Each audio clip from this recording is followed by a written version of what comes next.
Guys, this is Shivam here. तो देखो, last video में हमने चार्ज की बेसिक प्रॉपर्टी अच्छे तरीके से समझ ली थी। अब हम थोड़ा आगे बढ़ते हैं इलेक्ट्रोमैग्नेटिज्म में एंड समझते हैं कि इसमें और स्टडी क्या क्या हम कर सकते हैं। जैसे कि हमने बोला था कि इलेक्ट्रोमैग्नेटिज्म होती क्या है, कि एक चार्ज की स्टडी होती है।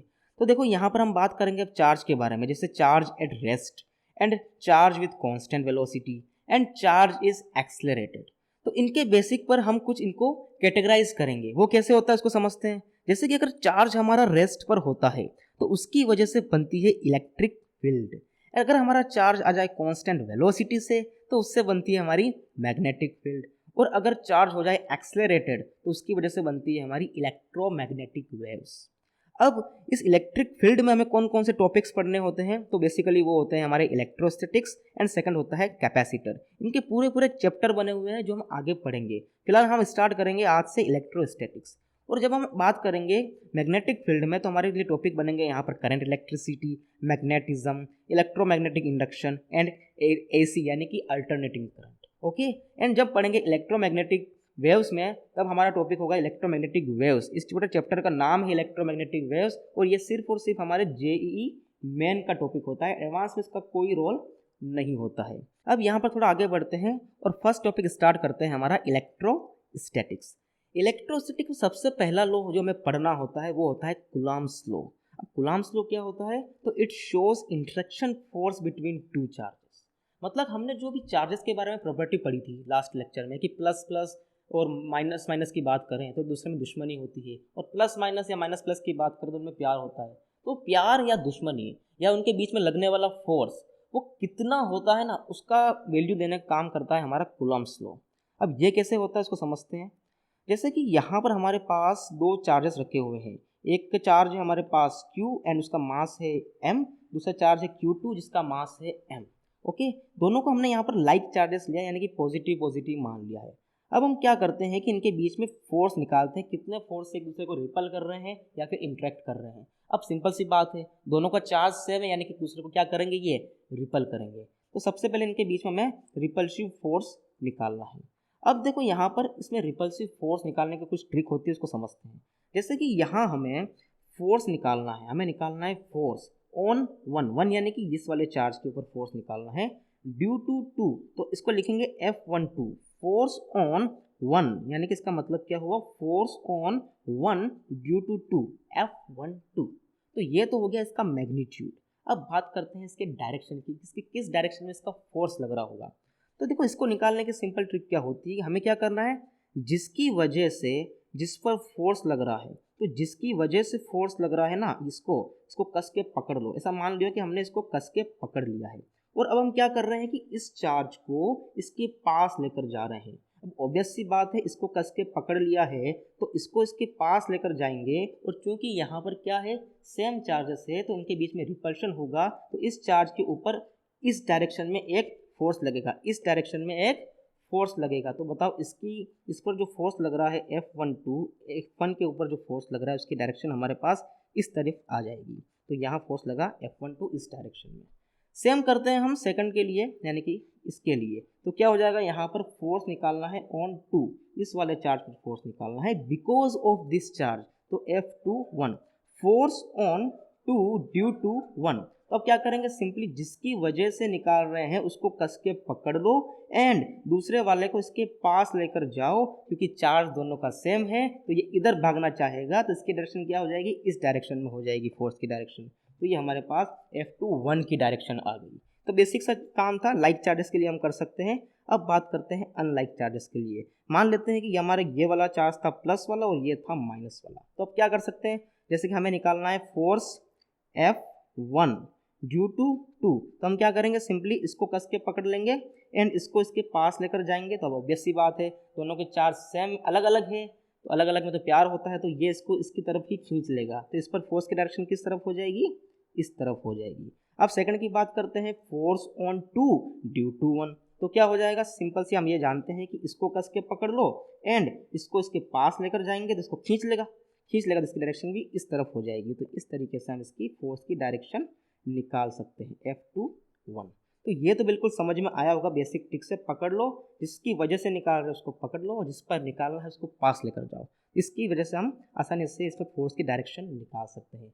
एक और चीज़ जो हमें ध्यान रखनी है यहाँ पर वो क्या है कि यहाँ जो F12 लग रहा है एंड दूसरा कौन सा लग रहा है F21, ये दोनों मैग्नीट्यूड वाइज सेम होते हैं। डायरेक्शन तो अलग अलग हमें दिखाई दे रही है, यहाँ पर डायरेक्शन अलग है, यहाँ अलग है, यहाँ अलग है, तो यहाँ भी अलग है, लेकिन इनका मैग्नीट्यूड जो होता है बिल्कुल सेम होता है। तो ये हमें बिल्कुल यहाँ पर ध्यान रखना है।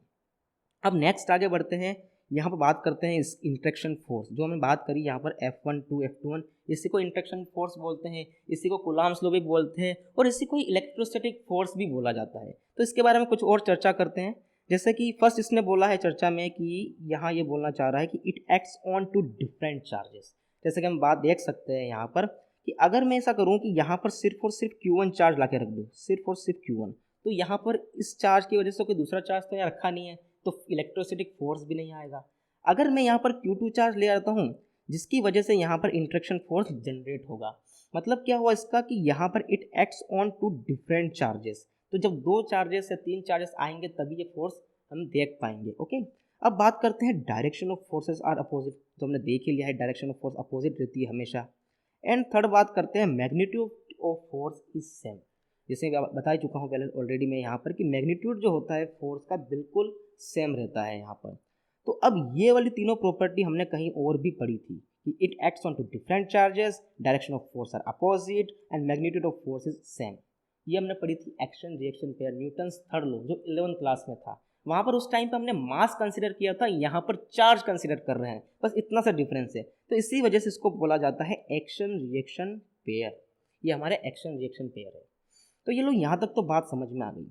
अब जो हमने नॉलेज यहाँ पर ऊपर लिया है कि acts on two different charges and direction opposite होती है, मैग्नीट्यूड बिल्कुल सेम होता है, तो एक बच्चे ने क्या किया कि ऐसा कुछ कर दिया, मान लेते हैं उसने यहाँ पर लगा दिया फोर्स F और यहाँ पर भी लगाया फोर्स F।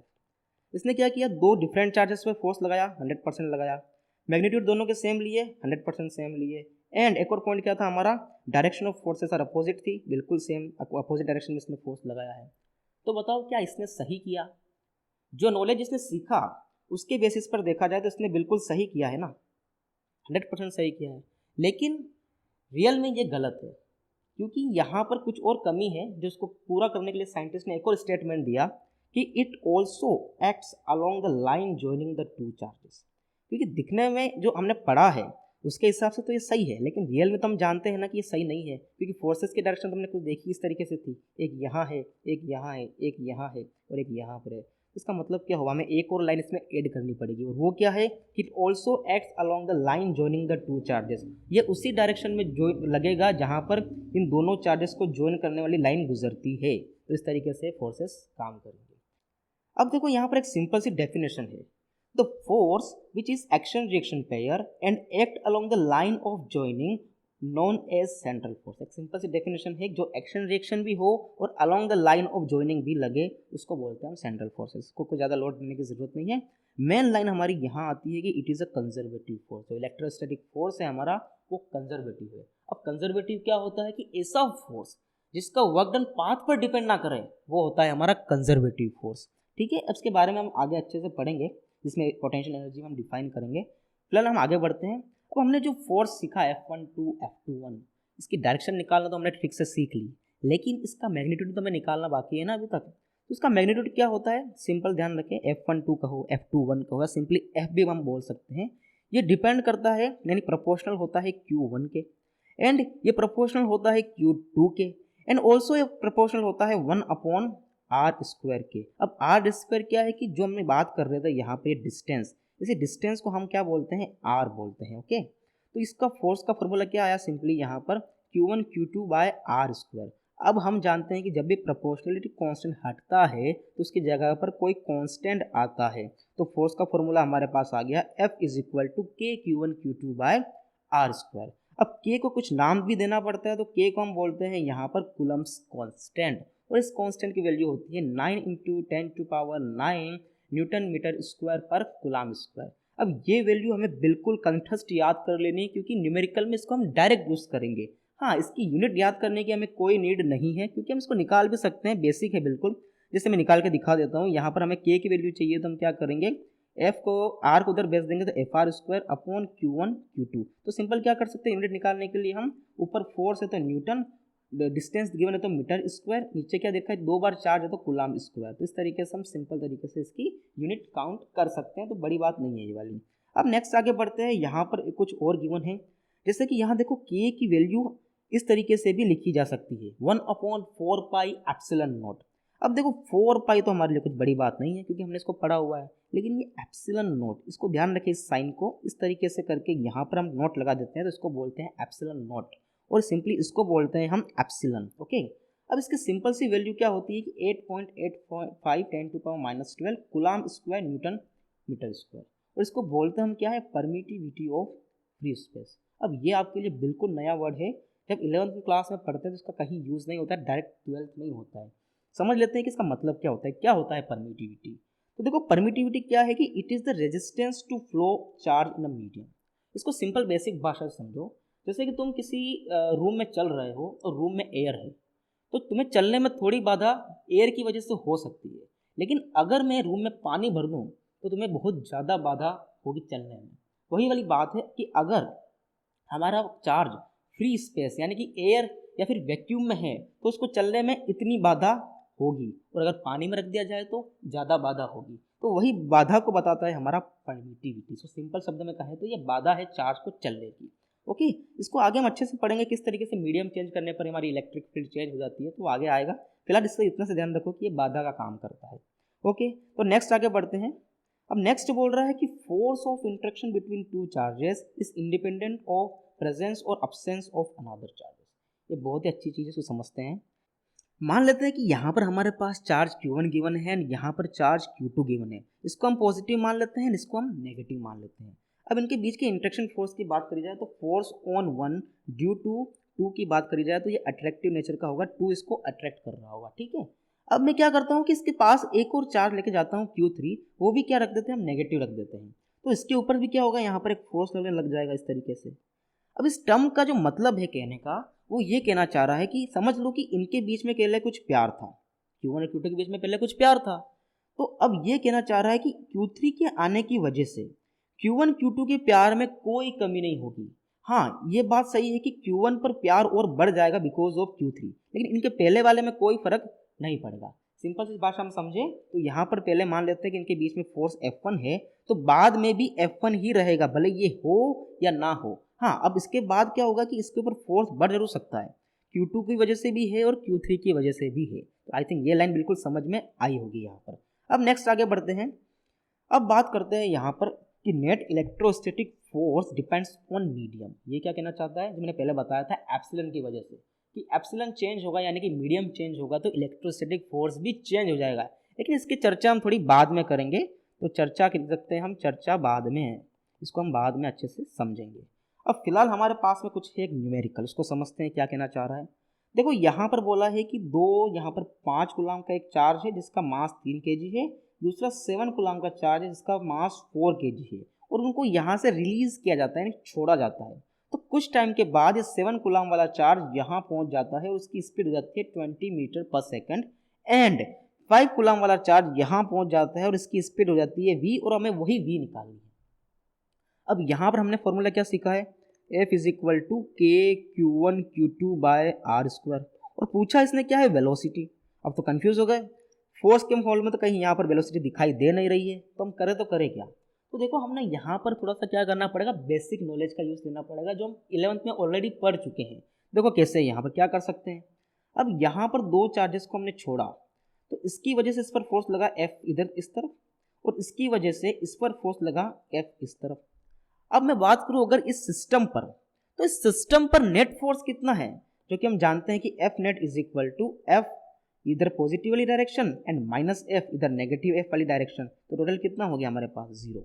अब हम जानते हैं कि अगर F नेट 0 हो जाए तो हमारा मोमेंटम कंजर्व हो जाता है, तो मोमेंटम कंजर्व हो जाएगा तो क्या हो जाएगा, P initial is equal to P final. देखो यहाँ सिस्टम के ऊपर की बात कर रहा हूँ, सिस्टम पर नेट फोर्स 0 यानी कि मोमेंटम कंजर्वेशन हम लगा सकते हैं।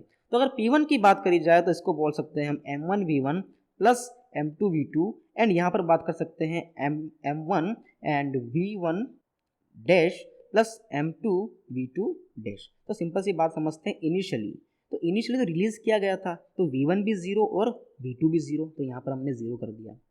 फाइनल की बात करें तो M1 मान लेते हैं हम 5 कूलाम वाले को तो 3 kg, तो 3 इंटू इसकी स्पीड मान लेते हैं, v दे रखी है तो हम सिंपली v लिख देते हैं v1 डैश को, प्लस m2 की बात करी जाए तो m2 कितना हो जाएगा यहाँ पर 4 kg, तो 4 इंटू यहाँ पर v2 कितना गिवन है हमें, v2 डैश 20 गिवन है। अब बात करी जाए v के, तो v कितना हो जाएगा यहाँ पर सिंपली निकाल सकते हैं, यहाँ पर हम इसको इससे मल्टीप्लाई करेंगे तो कितना हो जाएगा 80/3 मीटर पर सेकंड, और नेगेटिव साइन के साथ यहाँ पर इसको हम लिख सकते हैं। तो ये कहना चाह रहा है कि इसकी स्पीड कहाँ होगी, इस डायरेक्शन में होगी, नेगेटिव x डायरेक्शन में 80/3 मीटर पर सेकंड। तो यहाँ पर इसका कोई यूज़ नहीं हुआ, बेसिक नॉलेज जो हमने पढ़ा है उसी का यूज़ हुआ है।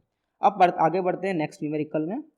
नेक्स्ट न्यूमेरिकल बोल रहे हैं, बहुत ही सिंपल क्वेश्चन है कि find force between two charges. एक दो बेसिक चार्ज गिवन है 5 कूलाम के एंड 6 कूलाम के, 10 सेंटीमीटर की डिस्टेंस पे इनको रखा गया है, उनके बीच में हमें क्या निकालना है, फोर्स निकालना है। तो क्या कर सकते हैं, आप तो सिंपल बेसिक फॉर्मूला लगाना है, K Q1 Q2 by R square.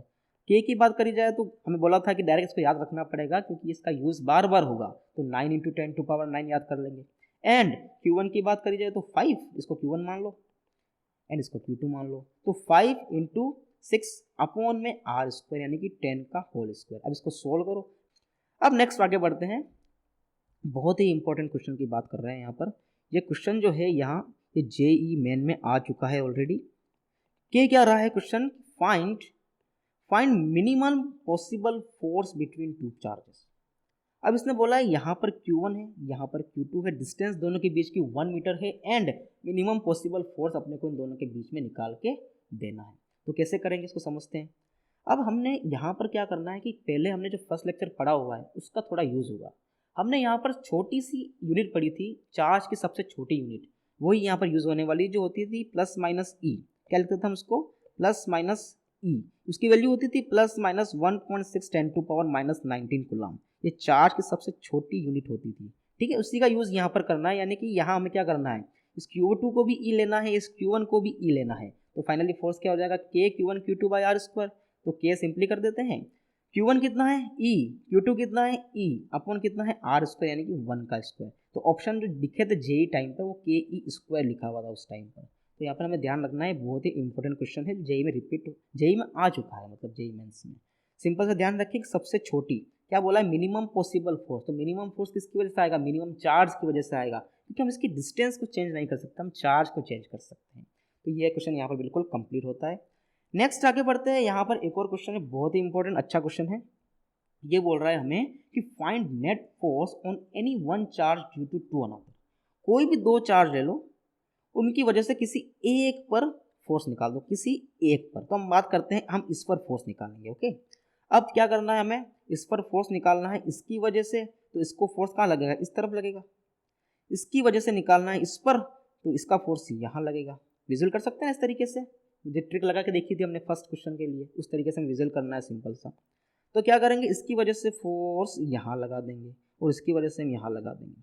अब देखो एक और चीज़ तो ध्यान रखनी है, ये डिस्टेंस कितनी है A, ये डिस्टेंस कितनी है A, चार सभी क्या है, सेम है। यानी कि अगर मैं F निकालता हूँ, F K Q1 Q2 by R square, तो कितना आता है K Q by A square, यानी कि K Q square by A square, simple सा फोर्स आता है। यानी कि यहाँ पर भी ये F लग रहा है और यहाँ पर भी ये F लग रहा है, दोनों की वैल्यू यहाँ पर सेम है।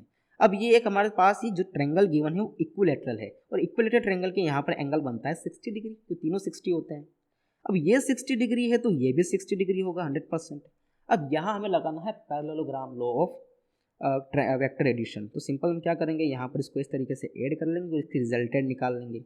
अब रिजल्टेंट निकालने का फॉर्मूला क्या होता है, सिंपल ध्यान रखें, F is equal to F1 square plus F2 square plus 2F1 F2 cos theta, और इसके ऊपर लगा देंगे हम रूट। तो यहाँ पर हमारे पास F1 equal to F2 equal to simply एक ही टर्म है, कितनी F, एंड थीटा कितना है हमारे पास 60 डिग्री। तो क्या करेंगे, सिंपली यहाँ पर F square plus F square plus 2F square, F1 F2 कितने हो जाएंगे, F स्क्वायर हो जाएंगे। एंड cos 60 की वैल्यू हमें पता है ऑलरेडी, कितनी होती है 1/2 हो जाती है। तो अब देखो यहाँ पर 2 से 2 कैंसिल हो गए एंड 1 2 3, तो रूट में क्या बचा हमारे पास 3F स्क्वायर बच गया। तो फाइनल आंसर हमारे पास पहुंचा यहाँ पर √3F।